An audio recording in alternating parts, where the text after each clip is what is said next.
What's going on, everybody? Welcome back to the show. I just want to share a little story with you guys about that rough patch, that rough patch in my life, man. That's all I ever call it, because I don't want to give it any power. I don't want to say, like, when me and my wife were going through divorce, or when things were happening to us, it was just so terrible. Like, I hate doing that.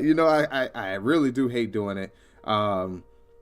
The only reason is because, one, I know that God is working in our lives in such a great way that he's restored our marriages. He's restored me. He has restored my wife in ways that I never even saw possible. He was working in me in ways I've never saw possible. And so when I share these podcast episodes with you, especially stories about my past, like I said, I don't try to give the past too much power. I always kind of like change up the vernacular for what I mean. So when I say rough patch, that's kind of like, that's what it felt. That's what I call it now. If you had talked to me, a couple of years back, I'd have been telling, man, we was going through a damn divorce. Like, that's what I would have said. But I call it a rough patch now. But let me tell you something. What happened to me?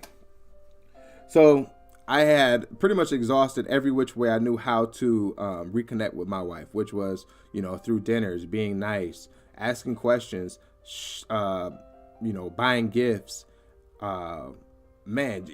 sometimes just being quiet. Then I would catch an attitude myself because I realized none of that stuff was working. She was very upset with me. She was very concrete with her decision, and things were going the way that, that they had to go. So I got desperate. I didn't know what else to do. And I went online looking for answers. I'm online, right? Because everybody goes to the internet. Whenever we have a problem with something, we escape to the internet. Escapism is a real thing. If you don't know, you should look it up. It talks about how people do all kinds of stuff to escape the reality of their situation in a way that does not really so much as help them, but kind of like stalls the process. So my bit of escapism was going to the internet and trying to figure out what I could do to fix my wife, because when I believe that the situation had nothing to do with me, I believe everything that was happening was meant for me to fix. I was the hero. I could make it happen, this, that, and the third. But every time I try, it was always pointed out like, yo, this isn't going to work. Like, yo, you need to stop doing this. This isn't, faith filled. It's not hopeful. It's not baked in love and all of that. No, this is straight up you being scared and manipulating the situation any way that you could. I went online and I found a service that was built for breakups, divorces, but how to save your marriage and how to save your relationship with your boyfriend and girlfriend. So the site that I went to was kind of like, along those lines of saving your life with your girlfriend and your boyfriend, and whatever work they could find to try to like work on your spouse or whatever.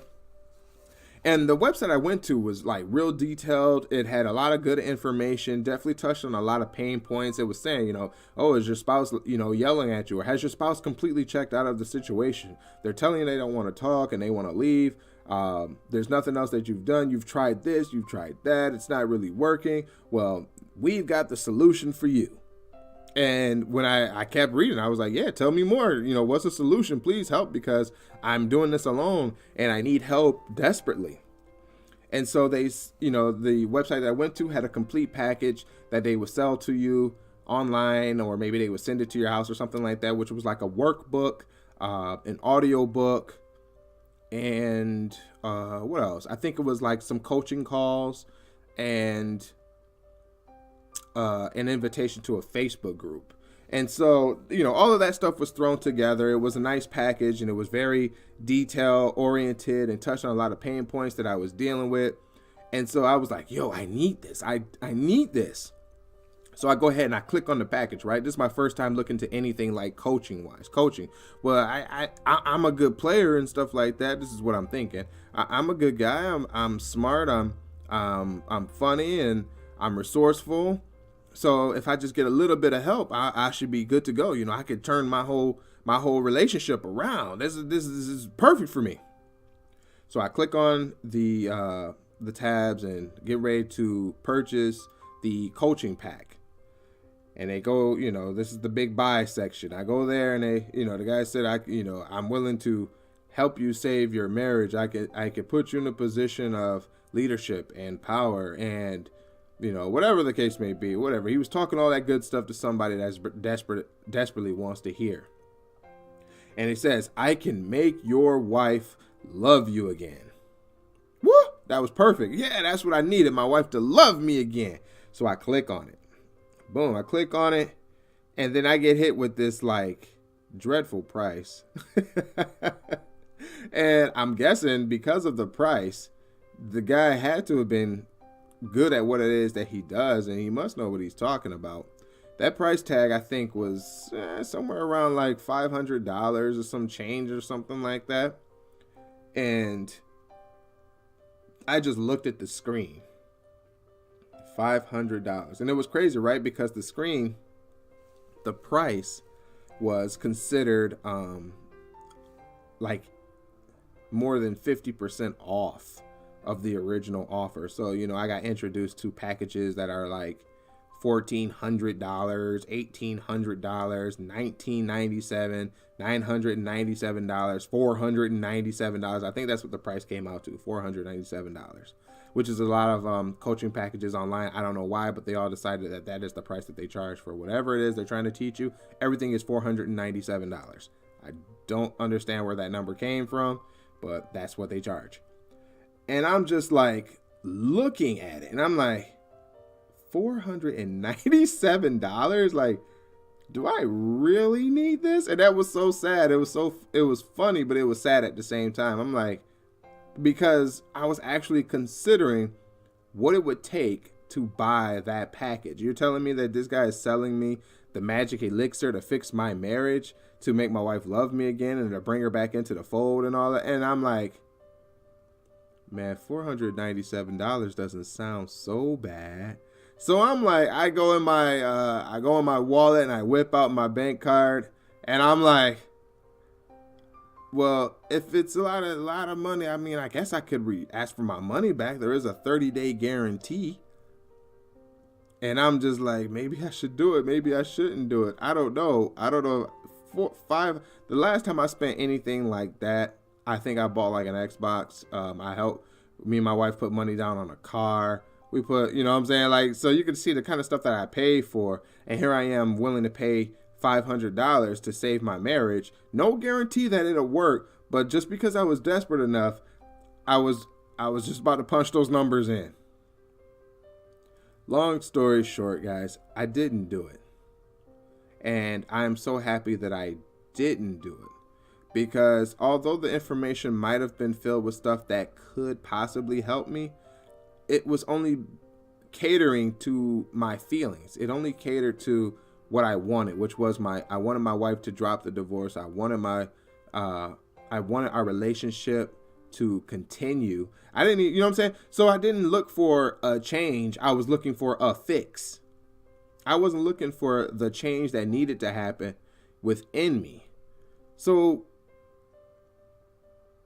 before that brief moment of desperation had led me to inputting my card, I just said that this can't be it. If I'm finding the information, but I've got to give up something like that, then this isn't for me. I just have to keep looking a little bit more.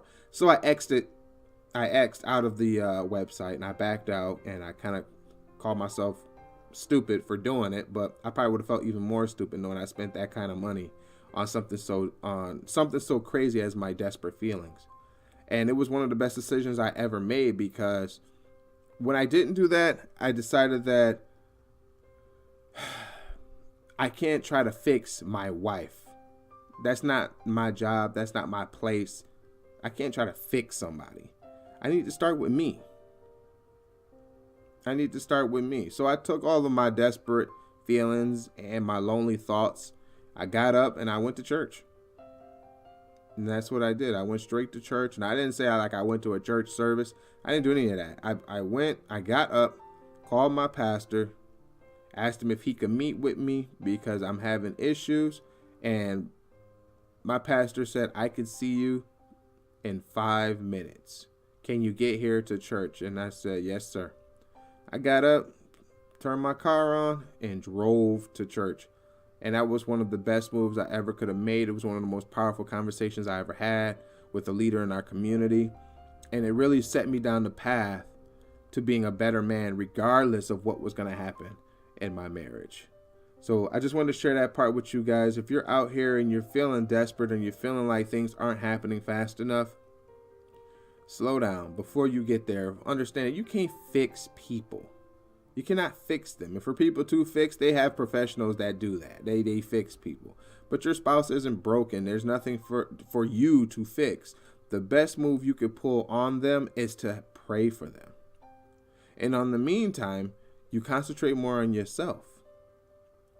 Don't let the desperate feelings take over, because the desperate feelings don't do anything but make you feel like you're in control, when in reality, you are so far out of control, you're almost blinded by it.